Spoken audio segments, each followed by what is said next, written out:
We treat our bodies like combustion engines. We require constant caloric fuel, experience steady wear and tear, and eventually the hardware breaks down. But what if the physical decay we accept as an absolute law of physics is actually just friction, a visible symptom of a poorly optimized biological system? Ancient esoteric traditions defined a state of human evolution called Kaya Siddhi, or the attainment of the divine body. To these early masters, flesh and bone were not fixed matter. They were programmable fields of information and vibration. By isolating the body's baseline algorithms, specific yogis and ascetics found ways to hack their factory settings. We are going to examine the internal mechanics these masters used to override physical pain, the need for digestion, and cellular death. When you view human biology through this lens, mortality stops looking like an absolute ceiling. It becomes an engineering problem with a mechanical solution. The most immediate biological alert system we possess is the pain response. The Indian sage Ramana Maharshi found a mechanical way to turn it off. Late in his life, Maharshi developed a severe sarcoma. He underwent 4 major surgeries to remove the cancerous growths, remaining completely awake and refusing all local or general anesthesia. His method relied on a technique we can call absolute dissociation.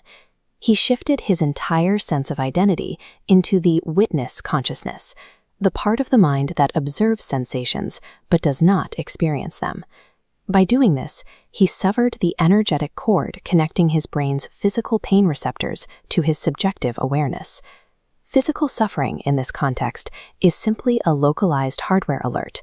If the software is programmed to ignore the input, consciousness operates independently. Once you bypass the nervous system, the next biological limitation is the metabolic engine. A carbon-based body demands a strict daily intake of physical food and water to survive. The yogi Devaraja Baba bypassed this by mastering a practice known as Khechari, dropping his metabolic rate to near zero.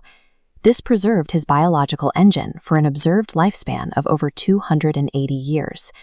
We see modern evidence of this metabolic suspension in ascetics like Prahlad Jani, who was rigorously studied by medical professionals. They tested his ability to survive for decades without eating or drinking. This diagram illustrates the mechanics behind their survival, a process known as amrita secretion. By placing total meditative focus on the hollow of the throat, the practitioner stimulates the pineal and pituitary glands, causing them to secrete a sustaining nectar down the back of the palate. Once this internal secretion begins, the standard digestive system goes entirely dormant. The nectar acts as an energetic bypass, radiating life force outward.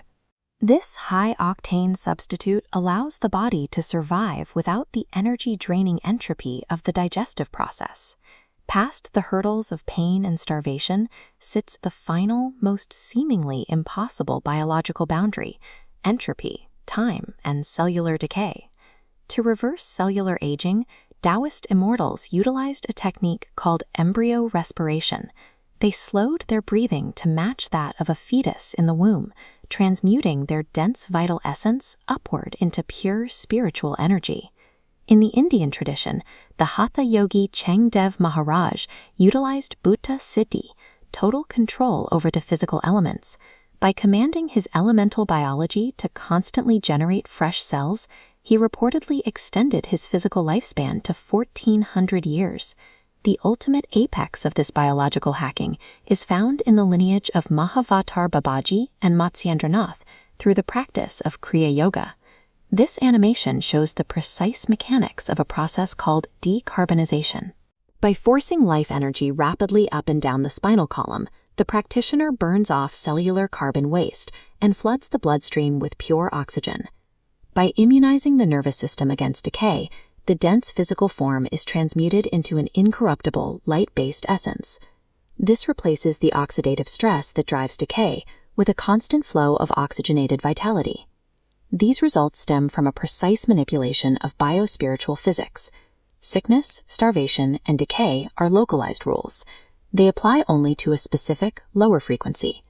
As the internal frequency of the subject is raised, the external physical rules governing their biological reality adapt to that new state. You don't need to sit in a Himalayan cave for a millennium to apply this. The first step is simply abandoning the belief that your body is a fixed, decaying cage. The human body is programmable technology. The hardware is already perfect. It is simply waiting for you to rewrite the code.